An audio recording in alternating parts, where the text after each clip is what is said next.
माता सीता की यह रोचक लोक कथा आपका दिल जीत लेगी, धन के भंडार भर देगी। इस कहानी को सीता माता कहती थी और श्री राम सुना करते थे। एक दिन श्री राम भगवान को किसी काम के लिए बाहर जाना पड़ गया तो सीता माता कहने लगी कि भगवान मेरा तो 12 वर्ष का नित्य नियम है। अब आप बाहर जाएंगे तो मैं अपनी कहानी किसे सुनाऊंगी? श्री राम ने कहा कि तुम कुएं की पाल पर जाकर बैठ जाना और वहां जो औरतें पानी भरने आएंगी उन्हें अपनी कहानी सुना देना। सीता माता कुएं की पाल पर जाकर बैठ जाती है। एक स्त्री आई, उसने रेशम की जरी की साड़ी पहन रखी थी और सोने का घड़ा ले रखा था। सीता माता उसे देख कहती है कि बहन मेरा 12 वर्ष का नितनेम सुन लो। पर वह स्त्री बोली कि मैं तुम्हारा नितनेम सुनूंगी तो मुझे घर जाने में देर हो जाएगी और मेरी सास मुझसे लड़ेगी। उसने कहानी नहीं सुनी और चली गई। उसकी रेशम जरी की साड़ी फट गई, सोने का घड़ा मिट्टी के घड़े में बदल गया। सास ने देखा तो पूछा कि ये किसका दोष अपने सिर लेकर आ गई है?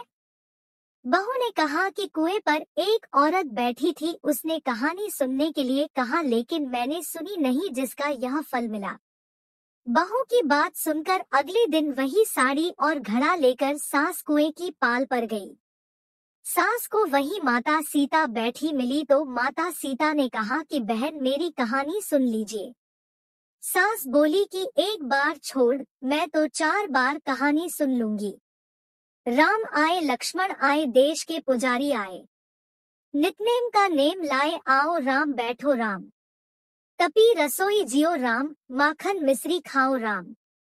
दूध बताशा पियो राम, सूत के पलका मोठो राम। शाल दुशाला पोठो राम, शाल दुशाला ओढ़ो राम।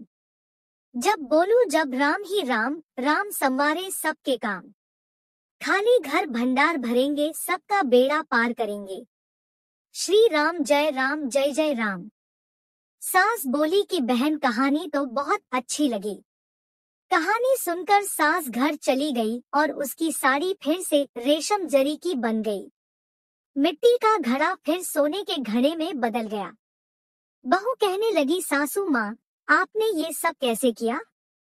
सास ने कहा कि बहू तू दोष लगा के आई थी और मैं अब दोष उतार कर आ रही हूँ। बहू ने फिर पूछा कि वह कुएं वाली स्त्री कौन है? सास बोली कि वे सीता माता थी। वे पुराने से नया कर देती है, खाली घर में भंडार भर देती है।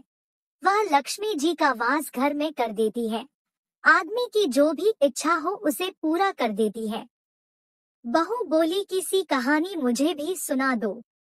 सास बोली कि ठीक है तुम भी सुनो और सास ने कहानी शुरू की। राम आए लक्ष्मण आए देश के पुजारी आए, नितनेम का नेम लाए आओ राम बैठो राम। तपी रसोई जियो राम, माखन मिश्री खाओ राम। दूध बताशा पियो राम, सूत के पलका मोठो राम। शाल दुशाला पोठो राम, शाल दुशाला ओढ़ो राम। जब बोलू जब राम ही राम, राम संवारे सबके काम। खाली घर भंडार भरेंगे, सबका बेड़ा पार करेंगे। श्री राम जय जय राम। कहानी सुनकर बहू बोली कि कहानी तो बहुत अच्छी है। सास ने कहा कि ठीक है, इस कहानी को रोज कहा करेंगे। अब सास बहू रोज सवेरे उठती, नहाती धोती और पूजा करने के बाद नितनेम की सीता की कहानी कहती।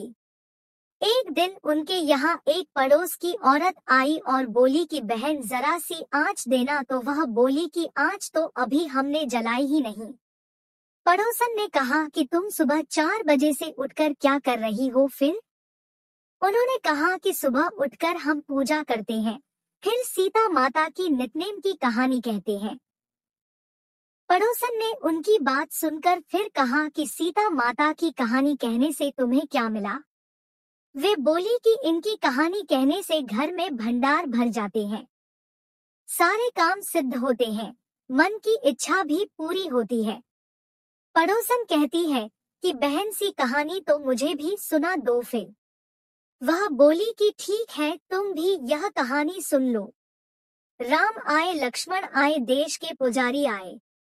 नितनेम का नेम लाए आओ राम बैठो राम। सारी कहानी सुनने के बाद पड़ोसन कहने लगी बहन कहानी तो मुझे बहुत अच्छी लगी। अब वह पड़ोसन भी नितनेम सीता माता की कहानी कहने लगी। कहानी कहने से सीता माता ने पड़ोसन के भी भंडार भर दिए। अब तो पूरे मोहल्ले में नितनेम की कथा चल पड़ी। हर किसी की मनोकामना पूरी होने लगी। हे सीता माता, जैसे आपने उनके भंडार भरे वैसे ही आप हमारे भी भंडार भरना। कहानी सुनने वाले के भी और कहानी कहने वाले के भी।